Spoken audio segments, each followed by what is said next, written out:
ಚಾಮುಂಡಿ ಬೆಟ್ಟದ ಪ್ರಾಧಿಕಾರ ಮಾಡಿದ್ದೀವಿ. ಆ ಪ್ರಾಧಿಕಾರ ಮಾಡಿದ ಮೇಲೆ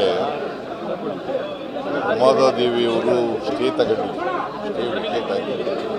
ಅದಕ್ಕೆ ಮೊದಲನೇ ಸಭೆ ಕರೆದಿದ್ದೀವಿ. ನಾನು ಚಾಮುಂಡಿ ಬೆಟ್ಟದ ಮೇಲೆ ಮೊದಲನೇ ಸಭೆ ನಡೀತಾ ಇದೆ. ಆಕ್ಷೇಪಣೆ ಸರ್ ಸ್ಟೇ ಇದೆ, ಇನ್ನೂ 5ಕ್ಕೆ ವಿಚಾರಣೆ ಇದೆ, ಮಧ್ಯೆ ಮಾಡಬಾರ್ದು ಅಂತೇಳಿ ಒಡೆಯವರು ಇಬ್ಬರು ಕೂಡ ಆಕ್ಷೇಪಣೆ ಇದು ಮಾಡಿದ್ದಾರೆ, ಪತ್ರ ಬರೆದಿದ್ದಾರೆ ಸರ್ ಕಾರ್ಯದರ್ಶಿಗಳಿಗೆ ಇಬ್ಬರು. ನೋಡಪ್ಪ, ಹಿಂದೇನು ಕೂಡ ಕಮಿಟಿ ಅಲ್ವಾ? ಹಿಂದೆ ಕಮಿಟಿ ಇತ್ತಲ್ವಾ? ಆಡಳಿತ ಮಂಡಳಿ ಹಾಂ, ಆಡಳಿತ ಮಂಡಳಿ. ಅದಕ್ಕೆ ನೇಮಿಸ್ತಿದ್ದ ಮೆಂಬರ್ಗಳನ್ನೆಲ್ಲ ನೇಮಿಸ್ತಿದ್ದವ್ರು ಯಾರು? ಸರ್ಕಾರ.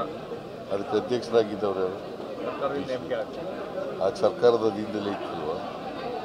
ಈಗ ಅವರು ಸ್ಟೇ ತಗೊಂಡಿದ್ರು, ಸ್ಟೇ ವಿಕೆಟ್ ಆಗಿದೆ. ಅದರಿಂದ ಕೋರ್ಟಲ್ಲಿ ಏನು ತೀರ್ಮಾನ ಆಗಿದೆ ಅದರ ಪ್ರಕಾರ ಮಾಡ್ತಾರೆ. ಬಟ್ ಅವ್ರು ಸಂಸದರು ಕೂಡ ಪತ್ರ ಬರೆದಿದ್ದಾರೆ. ಸಂಸದರು ಯದುವೀರ್ ಅವರು ಕೂಡ ಪತ್ರ ಬರೆದಿದ್ದಾರೆ. ಇದು ಕಾನೂನು ಬಾಹಿರವಾದಂಥ ಸಭೆ. ಕೋರ್ಟ್ ಆದೇಶದ ಪ್ರಕಾರ ಮಾಡಬೇಕು, ಸಂಸದರು ಆದೇಶ. ಅವರು ಹೇಳ್ತಾ ಇದ್ದಾರೆ ಕಾನೂನು ಬಾಹಿರ ಸಭೆ. ಅವ್ರು ಹೇಳೋದಲ್ಲ, ನಾನು ಮಾಡ್ತಾ ಇದ್ದೀನಿ. ಕೋರ್ಟ್ನಲ್ಲಿ ಏನು ಹೇಳಿದ್ದಾರೆ ಅದರ ಪ್ರಕಾರ ಮಾಡ್ತಾ ಇದ್ದೀನಿ. ಸ್ಟೇ ನಾನು ಡೇಟ್ ಮರೆತುಬಿಟ್ಟಿದ್ದೀನಿ. 22ಕ್ಕೆ ಸರ್. ಈಗ ಅಂಗನವಾಡಿ ಕಾರ್ಯಕರ್ತರಿಗೆ 3 ತಿಂಗಳಿಂದ ಸಂಬಳ ಆಗಿಲ್ಲ ಅಂತೇಳಿ ಅವರೆಲ್ಲರೂ ಪ್ರತಿಭಟನೆ ಕೋಲಾರ ಭಾಗದಲ್ಲಿ ಪ್ರತಿಭಟನೆ ಮಾಡ್ತೀವಿ. ಎಲ್ಲ ಕೊಟ್ಟಿದ್ದೀವಿ ಸರ್. 3 ತಿಂಗಳಿಂದ ಆಗಿಲ್ಲ ಅಂತ ಗೊತ್ತಿಲ್ಲ, ಚೆಕಪ್ ಮಾಡಿಸ್ತೀನಿ.